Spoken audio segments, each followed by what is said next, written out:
What's up guys, welcome back to another video. In this video, I'll be showing you how to activate Sun Bucks EBT card. So you might be wondering how to exactly activate your card here. Well, activating it is fairly easy. So in this case, first thing that you want to do is you want to flip the card over and look for the customer service number printed on the back. Now that's the number you'll need to call to get started here. Now once you dial that number, you'll be asked to enter your card number. So just follow the automated prompts here.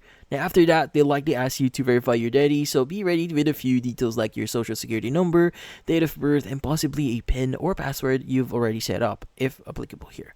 Now, if this is your first time using the card, they'll prompt you to create a 4-digit PIN here, so choose something you can easily remember, but make sure it's not something obvious like a 1234 or a 54321 number that you could use. So it still needs to be quite secure here, but still you can remember. After that, just follow the whatever final prompts they give you to confirm the activation, and once it's actually done, your card is now ready to use. Now you'll be able to start making purchases whatever Sun Bucks EBT is actually accepted.